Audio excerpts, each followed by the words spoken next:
उनको कहा कि एक तरफ तो आप जाति तोड़ने की बात कर रहे हैं और दूसरी तरफ आप हरिजन कह रहे हैं। यदि हम इसको पॉजिटिव सेंस में लें तो हम तो हरि का मतलब ईश्वर, हम तो ईश्वर की औलाद होगी, तो बाकी लोग क्या शैतान की औलाद है?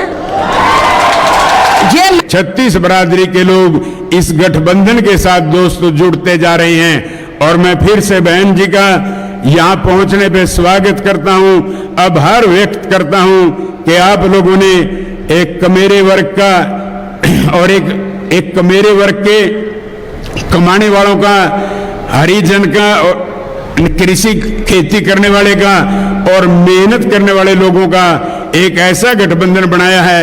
2024 को माननीय सुप्रीम कोर्ट का दिया गया निर्णय, जिसमें कोर्ट ने SC व ST के आरक्षण में, मैं इधर SC ST क्यों बोल रही हूँ, शेड्यूल्ड कास्ट और शेड्यूल्ड ट्राइब्स, क्योंकि संविधान में जो दलित वर्ग के लोग हैं तो संविधान में दलितों के लिए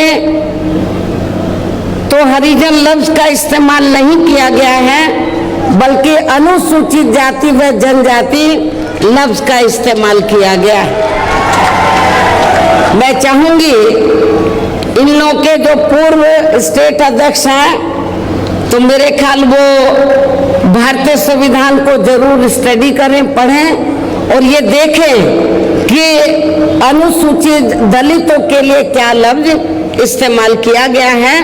तो मुझे क्या लगता है, ये बाबा साहब के बारे में इनको जानकारी है, लेकिन ये भी जानकारी लेनी चाहिए कि SC ST के लिए क्या लफ्ज इस्तेमाल किया गया है। क्योंकि मुझे याद है सन 1977 में जब मैं वकालत की पढ़ाई कर रही थी, LLB फर्स्ट ईयर की स्टूडेंट थी, दिल्ली यूनिवर्सिटी से पढ़ रही थी।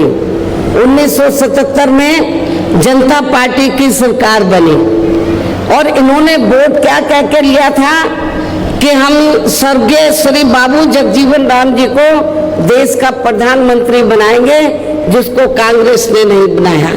कांग्रेस ने भी नहीं बनाया जिनको, और जनता पार्टी ने भी नहीं बनाया 77 में।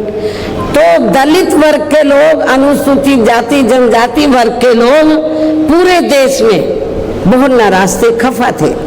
तो उस समय उन्होंने दिल्ली में एक 3 दिन का जाति तोड़ो सम्मेलन रखा और उसमें ऑल इंडिया की तरफ से, तो यूथ की तरफ से, नौजवानों की तरफ से मुझे उन्होंने इनवाइट किया बोलने के लिए।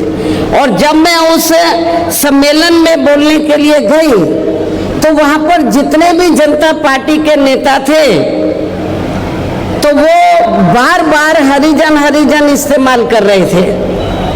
तो मैंने उनको कहा कि एक तरफ तो आप जाति तोड़ने की बात कर रहे हैं और दूसरी तरफ आप हरिजन कह रहे हैं। यदि हम इसको पॉजिटिव सेंस में लें तो हम तो हरि का मतलब ईश्वर, हम तो ईश्वर की औलाद होगी, तो बाकी लोग क्या शैतान की औलाद है? ये मैंने 1977 में जब मुझे उन्होंने ऑल इंडिया की तरफ से इनवाइट किया तो ये मैंने वहां पर बोला था।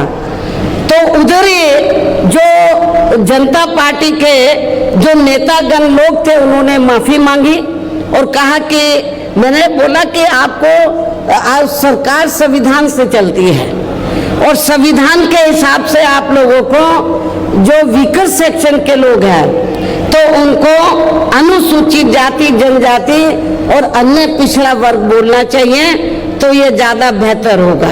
उनको रियलाइज करना पड़ा और ये कहना पड़ा कि बहन जी जो बोल रही है वो सही बोल रही है।